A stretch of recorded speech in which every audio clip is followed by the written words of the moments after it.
किसान मित्र साथियों नमस्कार। मित्रों, किसान मित्रों के हितों के लिए जिन लोगों ने काम किया है, मैं उन सभी लोगों को हृदय की गहराइयों से साधुवाद और धन्यवाद करता हूं। विगत दिनों में इको गार्डन में, लक्ष्मण मेला पार्क में, झूलेलाल पार्क में और विगत दिनों में विधानसभा गेट नंबर 3 पर धरना स्थल पर आप लोगों ने अनेक बार अपनी आवाज़ को बुलंद किया है। किसानों के हितों के लिए, किसान मित्रों के हितों के लिए आप लोगों ने जो प्रयास किए हैं, मैं उन सभी कामों के लिए हृदय की गहराई से पूरे प्रदेश के किसान मित्रों को नमस्कार प्रणाम करते हुए धन्यवाद करता हूं कि आप लोगों ने वास्तव में पूरी संजीदगी के साथ अपने हितों के लिए और किसानों के हितों के लिए काम किया है। वर्तमान राजनीतिक परिदृश्य में जो स्थितियां उभर कर आई हैं, उनसे यह स्पष्ट ध्वनित होता है कि कहीं न कहीं गांव की उपेक्षा होती रही है और वर्तमान में भी किसानों मित्रों के हितों में जो कार्य किया जाना चाहिए था वो अभी तक नहीं हो पाया है। इस समय चुनाव आचार संहिता लग गई है। मैं किसी भी राजनीतिक दल का न तो नाम लूँगा, न किसी व्यक्ति का नाम लूँगा और मुझे सिर्फ इतना कहना है कि जिन लोगों ने जो वायदे किए थे उनको उन्हें पूरा कर देना चाहिए था। यदि कतिपय कारणों से नहीं हो पाया है तो अभी भी उनके द्वारा यह प्रयास ईमानदारी से किया जाना चाहिए कि भविष्य में जो देश के हमारे या प्रदेश के हमारे लोग हैं, युवा बेरोजगार साथी हैं या जो लोग पहले से कहीं काम कर रहे थे, जिनकी रोजी रोटी छिन गई है, उनको पुनः रोजगार स्थापित करके दिया जाना चाहिए। ये सभी सरकारों का दायित्व बनता है कि अपने प्रदेश या देश में जिस भी स्तर पर शासन सत्ता में वह बैठे हैं, वो अपने जनमानस का पूरा ख्याल रखें और उसमें हर वर्ग का ध्यान रखा जाना चाहिए। चूँकि मैं किसान मित्रों के लिए सदैव संघर्ष करता हूं, इसलिए मेरा ध्यान सबसे ज़्यादा उन पर होता है। और मैं एक बात फिर से दोहराता हूं कि गांव की उपेक्षा नहीं की जानी चाहिए और मैं यह भी चाहता हूं कि लोग स्वावलंबी होने चाहिए। उसके लिए जो भी रोजगार सृजन के साधन हैं या नौकरियों की जहां तक बात है, उस दिशा में भी काम किया जाना चाहिए। यह बात कह कर के कि लोग स्वयं अपना रोजगार तलाश लें और पल्ला झाड़ लेना बहुत उचित नहीं है। जब कोई भी व्यक्ति किसी काम में थोड़े समय तक लग जाता है तो उसकी आस्था, उसका विश्वास और उसकी भावना उसके साथ जुड़ जाती है और वो काम जब उससे छिनता है तो उस पर क्या बीतती है वो कुछ बताने की आवश्यकता नहीं है। वर्तमान में उत्तर प्रदेश में सरकार ने किसान मित्रों की सेवा बहाली अभी तक नहीं की है और इस संबंध में मुझे सिर्फ इतना कहना है कि अभी चुनाव चल रहे हैं, माने आचार संहिता लगी है। यदि वह अपने एजेंडे में इसको शामिल कर लेते हैं तो मैं यह मान लूँगा कि भारतीय जनता पार्टी ने किसान मित्रों की उपेक्षा नहीं की है और उन्होंने उनको नज़रअंदाज नहीं किया है। वर्तमान में किसान मित्र बेरोजगार हैं, परेशान हैं और वह दर-दर की ठोकरें खा रहे हैं। इसलिए यह बेहतर होगा कि सभी पार्टियों के हमारे जो उच्च पदाधिकारी हैं वो यह ध्यान रखें कि कौन से उपेक्षित लोग हैं और उन बातों को जो कहीं ना कहीं छूट गई हैं और जो जनता से सीधे जुड़ी हुई चीज़ें हैं, उन मुद्दों को भी अपने एजेंडों में शामिल करें। कुछ दलों ने अपने एजेंडे में जो चीज़ें अपनी रखना चाहते थे उन्होंने रख दिया है और जिनके अभी बाकी हैं, मेरा उनसे विनम्र अनुरोध है कि वो किसान मित्रों की बात को भी अपने एजेंडे में शामिल करें।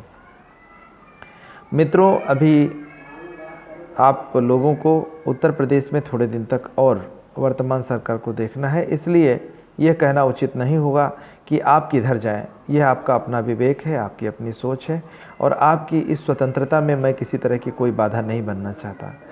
मित्रों, सिर्फ इतना कहना है कि जो प्रयास है वो बंद नहीं होना चाहिए और जो बातें पहले कही गई हैं विभिन्न लोगों के द्वारा कि आपके संबंध में कार्रवाई की जा रही है, मुझे सिर्फ इतना कहना है कि अभी हम लोग जीवित हैं और हमारे जीवित रहते ही उस पर अगर कार्रवाई कर देंगे तो बेहतर होगा, रोज़गार मिल जाएगा। तो जो लोगों की शुभ भावनाएँ होंगी, जो शुभकामनाएँ होंगी, वो निश्चित रूप से आपके लिए होंगी और उसका परिणाम भी आपको दिखाई देगा।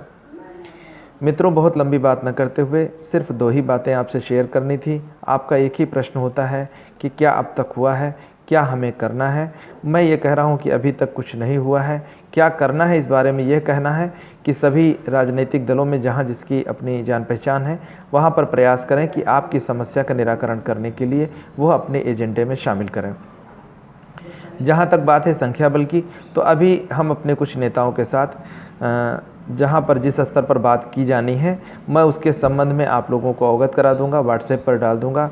तो हो सकता है कि 1-2 दिनों में मैं आपको कहीं ना कहीं जिस भी स्तर पर बात करना है तो एक प्रतिनिधि मंडल के साथ चल करके हम लोग वहाँ पर वार्ता भी कर लेंगे। बस इतनी सी बात थी मित्रों। इन सभी बातों के साथ मैं आप सभी लोगों को धन्यवाद करता हूँ, प्रणाम करता हूँ और आपका अभिनंदन करता हूँ, वंदन करता हूँ कि आप लोगों ने हम पर विश्वास किया, हमारे साथ में कंधे से कंधा मिलाकर हमारा सहयोग किया है। और मैं इन सभी बातों के लिए आप सभी लोगों को हृदय की गहराइयों से धन्यवाद और वेलकम करता हूं। और ये कहता हूं कि अभी संघर्ष खत्म नहीं हुआ है, संघर्ष सदैव जारी रहेगा। जब तक हमारी बात, जब तक हमारी समस्याएं पूर्ण नहीं हो जाती हैं, उनका निराकरण नहीं हो जाता है। इन समस्याओं के निराकरण के बाद फिर हम लोग लगेंगे कि कैसे एक उपेक्षित समाज को आगे बढ़ाया जाए और वो कृषक समाज, वो मज़दूर समाज जो सबसे निचले पायदान पर खड़ा है, उसको तमाम ऐसी सुविधाएं और तमाम ऐसी स्वतंत्रताएं हैं जो अभी तक नहीं मिल पाई हैं, वो उसे दिलाना है, उसके हक़ की लड़ाई लड़ना है।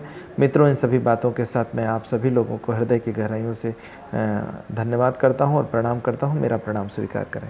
नमस्कार मित्रों, वीडियो को और लोगों तक शेयर करना न भूलें, क्योंकि पूरे देश के अंदर हमारे वीडियो को देखने के लिए लोग उत्साहित रहते हैं। उड़ीसा के लोग, असम के लोग, इधर उत्तराखंड के लोग, छत्तीसगढ़ के लोग, राजस्थान के, पंजाब के, हरियाणा के, तमाम अन्य बिहार के लोग। मैं आप सभी लोगों को एक बार फिर से धन्यवाद करता हूं कि पूरे देश में, हाँ ख़ासतौर पे महाराष्ट्र को भी, उन सभी लोगों ने भी हमें बहुत सराहा है। मैं यह चाहता हूं कि पूरे देश के अंदर उपेक्षित लोगों के लिए हम लोग मिल कर के काम करें और सरकार से आग्रह करते हैं कि वो लोगों की रोजी रोटी के लिए ईमानदारी से काम करें।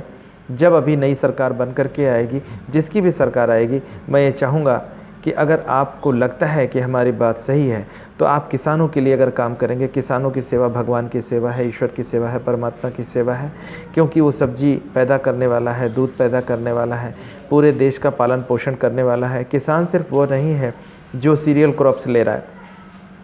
बहुत से लोग औद्यानिक फसलें लेते हैं, कोई मत्स्य पालन कर रहा है, कोई बकरी पालन कर रहा है, कोई सूकर पालन कर रहा है। तमाम तरह के काम हैं। कृषि और उसके अनुषंगी कार्य करने वाले लोग भी, सारे के सारे लोग जो कृषि उत्पादों पर निर्भर हैं और उनका व्यवसाय करते हैं, वो सब भी खेती बाड़ी करने वाले लोग हों या उससे जुड़ी हुई उनकी आजीविका हो, सारे लोग कृषक से संबंधित लोग हैं।